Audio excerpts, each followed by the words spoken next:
Assalamualaikum warahmatullahi wabarakatuh. Salam sejahtera buat kita semua. Semoga kita dalam keadaan sehat jasmani dan rohani, tidak kekurangan satu apapun. Oke, kita lanjutkan saja ceritanya. Bab 621. Anda tidak akan bertahan 7 hari. An Lao bertanya sambil melihat suaranya. Lu Guxiang jatuh ke tanah dengan wajah pucat, darah di sudut mulutnya, dan noda darah di dua alis putihnya yang paling khas. "Apakah kamu Lu Guxiang?" si Tua An bertanya dengan kaget. Lu Guxiang mengangguk sambil menangis. "Tuan An, ini aku Xiao Lu." "Wuho," Lu Guxiang sudah menangis, "ada apa denganmu?" Tuan An dengan cepat berjalan mendekat dan membantu Lu Guxiang berdiri. Pengawal di belakangnya dengan cepat mendatangi Lu Guxiang dan An Lao, dengan tangan di pinggang dan menatap Ji Fei dan yang lainnya dengan tatapan waspada. "Tuan An, mereka semua akan membunuhku," Lu Guxiang terbantu dan segera berkata dengan keras. Wajah Tuan An langsung menjadi gelap, dan dia memandang Zhou Tianfang, Ji Fei dan yang lainnya dengan mata dingin. "Siapa kamu?" Jelas marah, Zhou Tianfang dan anak buahnya, yang sudah bertarung dengan mata merah, sama-sama marah atas pertanyaan marahan Lao. Salah satu dari mereka berdiri dan berkata, "Siapa kamu? Beraninya kamu berada di sini." Bang! Seorang pengawal di samping An Lao dengan cepat menarik tangannya dari pinggangnya, lalu mengayunkan moncong senjata api hitam ke arah lawan. Pasukan Zhou Tianfang sangat ketakutan sehingga mereka segera melompat ke samping, dengan ekspresi ngeri di wajah mereka. Tuan An berkata perlahan, "Nama saya An Yanping." Seorang bawahan keluarga Zhou mencibir, "Siapa An Yanping?" "Saya." Patah, sebelum kata-kata selanjutnya diucapkan, tangan Zhou Tianfang telah mengenai wajah pihak lain. "Diam, Tuan Zhou," pihak lain berseru kaget. Paman Zhou, yang dari tadi menutup matanya, tiba-tiba membuka matanya dan berjalan mendekat. "Halo, Tuan An." Pria yang berbicara itu sangat ketakutan sehingga dia segera menutup mulutnya. Paman Zhou, salah satu anggota keluarga Zhou yang sebenarnya memiliki status lebih dari Zhou Tianfang, kini justru berinisiatif untuk menghampiri dan menyapanya. "Siapakah An Lao?" Tercengang, "Kemarilah dan minta maaf." Setelah Zhou Tianfang selesai berbicara, dia memimpin dan berjalan ke An Lao. "An Lao, maaf, ini semua salah kami." Kemarahan di wajah Tuan An sedikit mereda. "Saya tidak tahu apa alasan Anda. Saya ingin membawa Lu Guxiang pergi. Mulai sekarang, jika ada yang berani menyakitinya lagi, jangan salahkan saya karena tidak memperingatkan dia." Zhou Tianfang dan Zhou Bo bahkan tidak keberatan sedikit pun. Mereka hanya mengangguk dan berkata, "Terserah Anda, Tuan An." Lu Guxiang benar-benar lega dan memandang Tuan An dengan ekspresi terima kasih di wajahnya. An Lao pernah menjadi pria di puncak piramida. Ketika Lu Guxiang masih muda, dia diam-diam melindungi An Lao ketika dia berada di luar negeri, membunuh musuh dan menembakkan peluru untuk An Lao. Hanya saja saya sudah bertahun-tahun tidak bertemu dengannya, dan saya tidak menyangka akan bertemu dengannya hari ini. Saya tidak menyangka An Lao akan mengingatnya dan menjadi sangat marah untuk menyelamatkannya. "Xiao Yun, ayo pergi." Tuan An memandang Seng Lingyun yang berdiri di samping Ji Fei dan berkata. Seng Lingyun memandang Ji Fei dengan prihatin, lalu menoleh ke Tuan An. "Dia adalah suami sahabatku. Aku ingin dia pergi bersama kita." Melihat mata Ji Fei dan keluarga Zhou memerah, dan kemudian melihat orang yang tidak sadarkan diri di tanah, kegugupan muncul di wajah mereka. "Aku baik-baik saja, ayo pergi," Ji Fei berkata langsung dan tenang. Tuan An hampir setuju, tetapi ketika dia mendengar Ji Fei berkata tidak apa-apa, dia sepertinya tidak peduli sama sekali bahwa dia ingin membantunya, dan wajahnya menunjukkan ketidaksenangan. Xiao Yun, kalau begitu, ayo pergi. Seng Lingyun cemas. Ji Fei, cepat pergi. Apa yang akan dilakukan Ruosi jika terjadi kesalahan? Dia mengangkat tangannya dan pergi menarik Ji Fei. Ji Fei sedikit berbalik dan langsung menghindar. Tidak, dia melihat bahwa An Lao tidak tertarik untuk menyelamatkannya, jadi dia tidak mau berhutang budi. Faktanya, selama Paman Zhou tidak mengambil tindakan hari ini, dia bisa mengalahkan keluarga Zhou. Sekarang dia juga sengaja mengambil langkah lambat, dan bahkan sengaja disakiti beberapa kali oleh lawan, hanya untuk mencegah Paman Zhou melihat situasi sepihak dan segera terlibat. Dalam hal ini dia pasti akan kalah. Setelah Zhou Tianfang dan yang lainnya ditangani, dan Paman Zhou tersisa, Ji Fei memiliki setengah peluang untuk menang dalam duel 1 lawan 1. Dia menggunakan taktik. Sekarang, satu-satunya hal yang dia tidak mau terima adalah Lu Guxiang diselamatkan. Awalnya, dia ingin menemukan Xiao Hongyan melalui Lu Guxiang dan mencari tahu keberadaan ayahnya. Sekarang An Lao bertekad untuk menyelamatkan orang. Ji Fei hanya bisa melepaskan Lu Guxiang untuk sementara. Namamu Ji Fei, seorang Lao, yang awalnya meremehkan Ji Fei, tiba-tiba menatap Ji Fei dan bertanya. Ini aku. Ji Fei memandang An Lao, matanya penuh kewaspadaan. Dia tidak tahu mengapa pihak lain tahu tentang dia. Mari ikut saya. Setelah Tuan An selesai berbicara, dia melihat ke arah Zhou Tianfang dan yang lainnya. Mereka juga ingin menggunakan hari ini untuk melawan Ji Fei sampai mati dan membunuh Ji Fei. Sekarang, ketika Pak An berbicara, mereka hanya bisa diam. Namun, terima kasih, masih ada yang harus aku urus. Ji Fei menolak lagi. Seng Lingyun merasa cemas. Ji Fei, cepat pergi, berhentilah membuat masalah. Setelah mengatakan itu, dia datang untuk menarik Ji Fei lagi, tapi Ji Fei berbalik dan menghindar lagi. Anda, wajah cantik Seng Lingyun penuh amarah, dan matanya penuh kebencian. Ji Fei menutup mata terhadap ketulusannya dan bahkan merasa terhina, yang sangat menyakitinya. Tuan An melirik Seng Lingyun dan mendarat di wajah Ji Fei. Aku ingin membawamu pergi karena identitas ibumu. Kamu putuskan sendiri apakah kamu ingin pergi atau tidak. Ji Fei tertegun sejenak, kamu kenal ibuku. Tuan An menatap mata Ji Fei dan berkata dengan ringan. Sepertinya mata Zhao Mengchen diukir dari cetakan yang sama. Ji Fei menatap An Yanping, matanya penuh kerumitan. Dia juga tahu nama An Yanping. Bahkan ketika An Yanping pergi ke luar negeri beberapa tahun yang lalu, dia diam-diam menyelamatkannya beberapa kali di bawah pengaturan orang misterius. Tapi tidak ada yang mengetahuinya. Awalnya, dia tidak ingin ada hubungannya dengan An Yanping. Tapi dia tidak menyangka pihak lain akan memberitahunya tentang ibunya, dan dia terkejut. Seorang Yanping tidak menjawab, tapi memandang Lu Guxiang, kamu ingin membalas dendam atas kematian putramu, kan? Lu Guxiang mengangguk, saya awalnya ingin membunuh Ji Fei dan membalaskan dendam putra saya. Penatua Sun Jianjun mengirim keluarga Zhou untuk membantu membunuh Ji Fei. Paman Zhou memberontak dan menundukkanku dan melemparkannya ke Ji Fei. Dia ingin menggunakan tangan Ji Fei untuk membunuhku. Akibatnya, Ji Fei melumpuhkan seni bela diriku dan ingin memaksaku membawanya ke gerbang merah. Keluarga Zhou melihat bahwa jika saya pergi, luka mereka pada saya akan terungkap. Jadi mereka mencoba yang terbaik untuk membunuh Ji Fei dan saya. Lu Guxiang tidak berani berbohong di depan Tuan An dan mengatakan yang sebenarnya. Si Tuan An memandang Paman Zhou. Paman Zhou segera mengangguk, benar. Pengakuannya sangat langsung.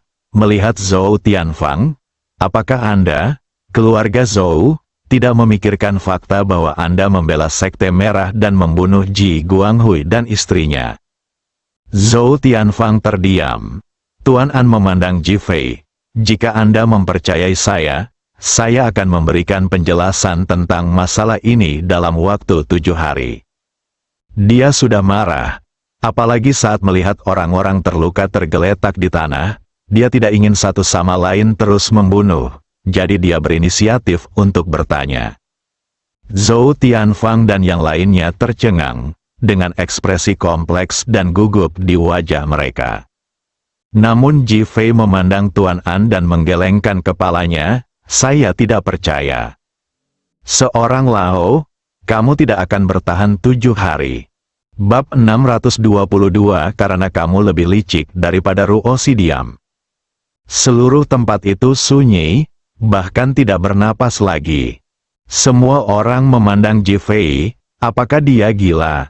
Beberapa detik kemudian, pengawal An Lao mengulurkan tangan ke pinggang dan menatap Ji Fei dengan tajam, siap mengambil tindakan. Berhenti, Bos An berteriak dan menatap Ji Fei. Tidak ada kemarahan di wajahnya, tapi senyuman di wajahnya. Kamu bilang aku tidak akan bertahan 7 hari. Semua orang memandang Ji Fei, bertanya-tanya bagaimana dia akan menjawab. Apakah Anda benar-benar harus mengatakannya lagi? Itu, ya, kamu tidak akan bertahan 7 hari.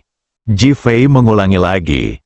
Suara mendesing, pengawal di sebelah An Lao yang baru saja menembakkan senjatanya sudah mengangkat senjatanya dan mengarahkannya ke Ji Fei.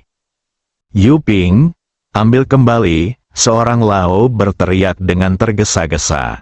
Yu Ping meletakkan moncong senjatanya dan menatap Ji Fei dengan amarah di wajahnya, siap mengambil tindakan kapan saja.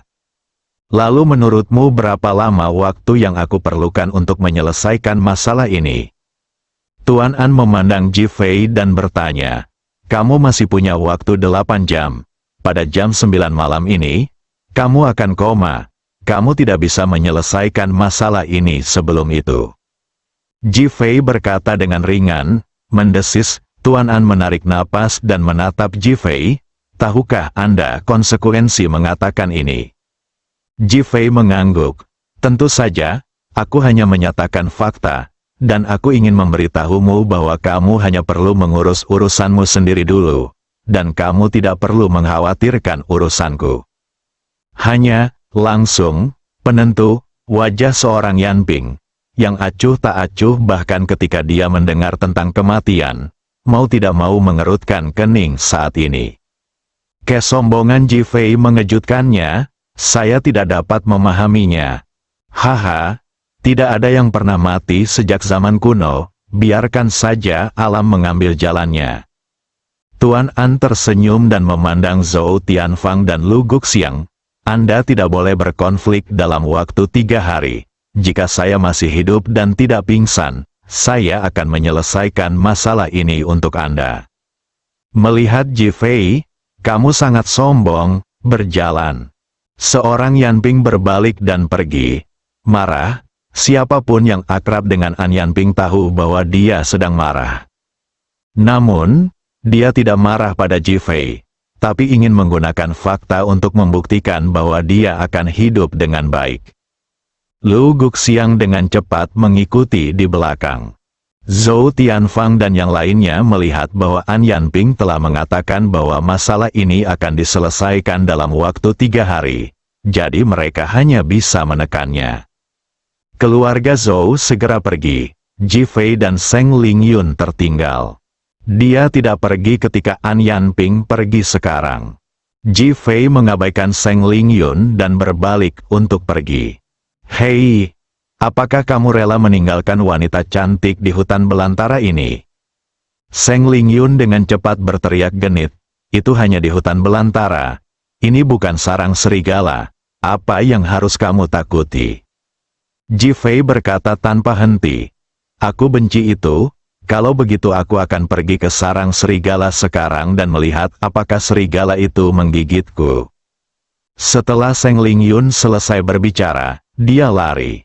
Ji Fei tercengang, pergi ke sarang serigala, kenapa kamu berlari ke arahmu sendiri? Dia berhenti dan baru saja berbalik, Seng Lingyun sudah membuka tangannya ke arahnya. Ji Fei dengan cepat menjauh, mencoba bersembunyi. Tubuh Seng Lingyun tiba-tiba berhenti. Lalu dia jatuh ke arah Ji Fei seolah kehilangan keseimbangan. "Ah!" Membantu, Seng Lingyun dengan cepat berteriak. Ji Fei melihat dan melihat bahwa dia tampak sangat sakit. Dia dengan cepat mengulurkan tangan untuk membantunya. Karena kegelisahannya dan penempatan dukungannya yang tidak menguntungkan, dia justru mendukung Seng Lingyun tepat di hadapannya. "Ah!" Seng Lingyun menjerit memilukan. Ji Fei dengan cepat melepaskan diri dengan panik, dan tubuh Seng Lingyun terlempar ke tanah. "Jika kamu jatuh, itu hanya seekor anjing yang mengambil kotoran." Ji Fei dengan cepat mengulurkan tangan dan menarik pakaiannya. Ceka, tiba-tiba terdengar suara resleting dibuka, dan tubuh Seng Lingyun ditarik ke atas. Namun resleting seragam kamuflase telah dibuka, memperlihatkan renda hitam di bawahnya. Dia sebenarnya hanya mengenakan atasan kamuflase dan renda hitam di bawahnya. Ini dia telah menjadi model pakaian dalam. Agak berdarah, Seng Lingyun berdiri tegak, tetapi pakaiannya terbuka lebar, memberinya pandangan tanpa batas. Wajah Ji Fei memerah, namun Seng Lingyun tertawa terbahak-bahak dan bahkan tidak repot-repot membuka resletingnya. "Ji Fei, apakah kamu punya selera khusus?" Ji Fei tercengang. "Kamu bertemu denganku terakhir kali dan mengintip ke arahku. Kemana kamu ingin mencarinya lain kali? Beritahu aku sebelumnya agar aku bisa berhati-hati." Ji Fei segera terdiam. Saya berpikir dalam hati, kapan saya ingin melihatnya?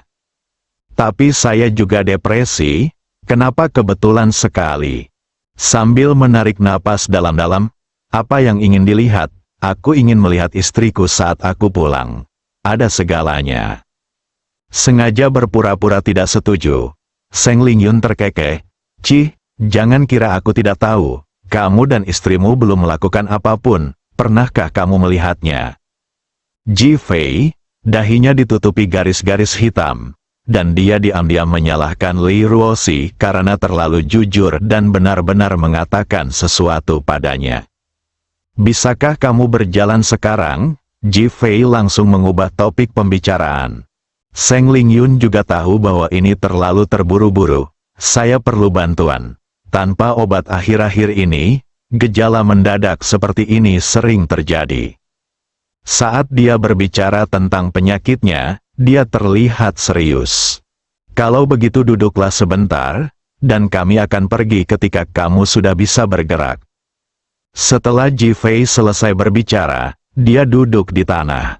Meridian di kaki Seng Lingyun tidak mengalir lancar saat ini, dan agak kaku, jadi dia duduk dengan perlahan dan susah payah.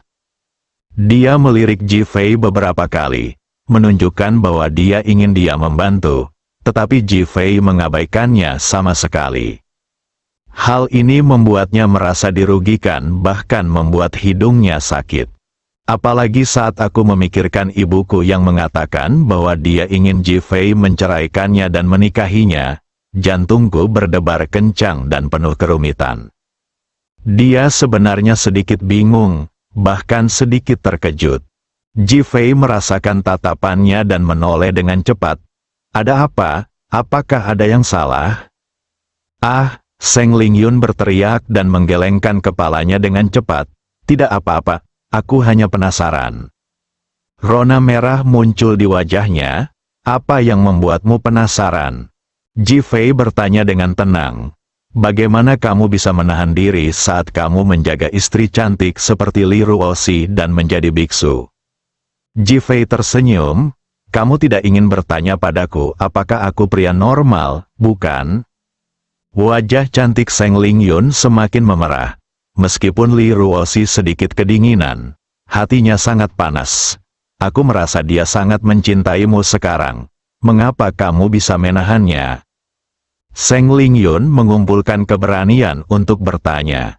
Ji Fei memandang Seng Lingyun dan berkata, "Banyak hal tentang suami dan istri kita yang hanya berupa bisikan di samping tempat tidur.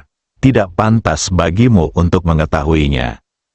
Menolak untuk memberitahu, Seng Lingyun. Wajahnya semerah awan merah, dia menundukkan kepalanya dan terdiam untuk waktu yang lama, penuh amarah. Kamu datang ke sini dengan sengaja untuk menghentikan kami hari ini, kan? Ji Fei tiba-tiba berbicara. Ah, Seng Lingyun berteriak dan menatap Ji Fei dengan panik di matanya, seolah-olah dia ditemukan sebagai pencuri. Kamu, bagaimana kamu tahu? Sesaat kemudian, dia bertanya dengan ragu. Karena kamu lebih licik daripada Ruoshi, Ji Fei, kamu, Seng Lingyun marah. Dengan ekspresi kesedihan di wajah cantiknya yang membuatnya ingin menangis. Seng Lingyun, aku tidak tahu apa tujuanmu, tapi izinkan aku mengingatkanmu. Jangan menjadi musuhku dan jangan bersekongkol melawan Ruoshi. Kalau tidak aku tidak akan keberatan kamu seorang wanita. Ji Fei memperingatkan secara langsung. Wuho. Seng Lingyun tiba-tiba menangis. Bersambung.